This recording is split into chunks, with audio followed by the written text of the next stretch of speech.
I remember my grandma's favorite story was about how everything cost 2 cents when she was young. But now, everything constantly got more expensive. And it was all because of the government. These uneducated pigs didn't know how to control prices. And when I was privileged enough to hear this story, her complaining would last for hours and hours. And that's exactly what reactive people do. They always focus on the things that they cannot control. It's not possible that a concept like inflation would exist, and if it did, it's impossible that they wouldn't know about it.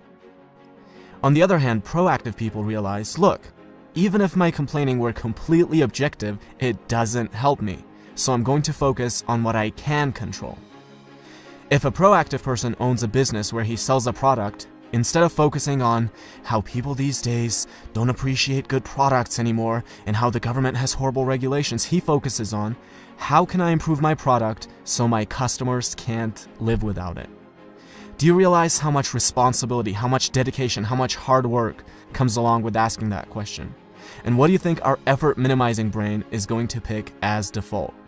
And that is exactly why most people focus on the things that they cannot control rather than focusing on the things that they can. Habit number 1 is be proactive. Now, imagine you're at a funeral, but this one's different from all the funerals you've ever been to. You're standing over the casket and you see yourself. What do you have to say about yourself? This is one of the most powerful questions you could ask. Are you doing the things in your life which are aligned with what you want to be able to say? Do you want to say that you are a good spouse? If that's the case, how does coming home and instantly being negative towards your spouse affect that? Do you want to be remembered as a person who added value to society?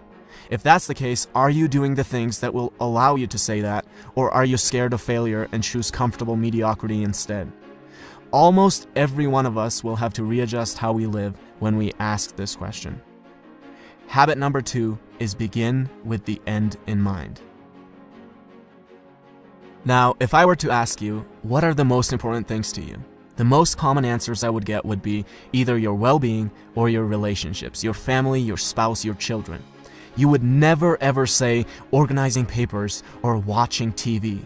But how many of us spend more time organizing papers and watching TV than planning our nutrition and going to the gym or cultivating a healthy family environment? There's a horrible disconnect between what we say and how we actually allocate our time. Habit number 3 is put first things first.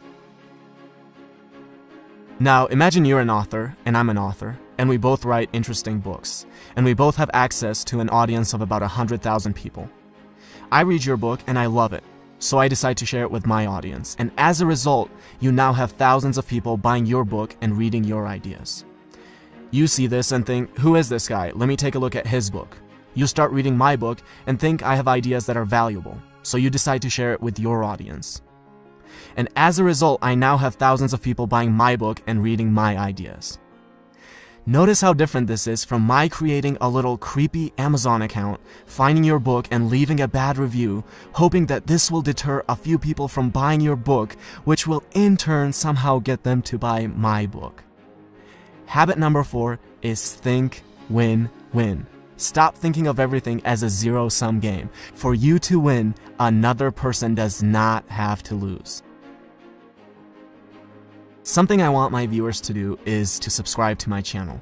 But you will never hear me say, well, I worked really hard, guys. I dedicated so many hours to this. Please subscribe. Look, who cares if I worked hard? Who cares if I've spent days creating this video? The real questions are, does it offer value to you? And why should you dedicate your time to subscribing when you could be doing anything else that you want? Habit number 5 is something that I try to use every single day with every interaction that I have and with every comment that I reply to, and it is this: seek first to understand, then to be understood. Now, imagine there are 2 people and a tree with 5 apples on it. They're both too short to reach the apples, but if one of them sits on the other's shoulders, he can reach all 5 of the apples. This is called synergy. The whole is greater than the sum of its parts. Now, I'll be the first one to admit that you can't achieve this with everyone, but you should always be looking for opportunities to create synergy. With every synergistic opportunity you create, you can gather many more apples than you otherwise would by yourself. Habit number 6 is synergize. A man has been trying to cut down a tree for hours, and after a while his neighbor can't take it anymore, goes over and says, "You know, if you sharpen the saw, you'll be able to cut it down faster." And the man replies, "But sharpening the saw is going to take time." Now, we might laugh at this story, but we do the same thing all the time. We can't find 30 minutes a day, 4 times a week, to go to the gym. Our health deteriorates to a point where we're physically incapable of being effective. We can't read a book for 15 minutes a day and mentally stimulate ourselves. No, these things take too much time. And then we have the audacity to ask for little tips and tricks on how to be effective. It's like telling your engineer, "Don't worry about the foundation, where can we get the magic bricks that will float in the air?" Habit number 7 is sharpen the saw. And these are the 7 habits of highly effective people by Stephen Covey.